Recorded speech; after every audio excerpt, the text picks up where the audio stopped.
Quando si commenta il Ferragosto si parla di Jesolo piuttosto che di Cortina d'Ampezzo. Diciamo com'è stato a Tambre.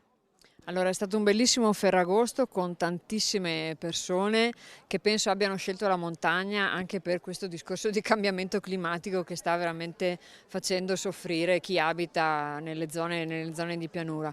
Ovviamente il giorno di Ferragosto è sempre un po' congestionato, ma abbiamo gente ormai dalla fine di luglio.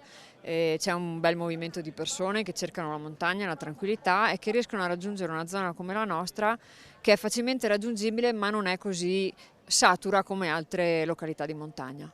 L'Alpago e il Cansiglio cosa hanno da offrire al turista che viene da fuori? Ma allora, sicuramente al primo posto c'è l'ambiente naturale che permette di fare escursioni per tutte le età, dai bambini agli anziani, anche alle persone con disabilità.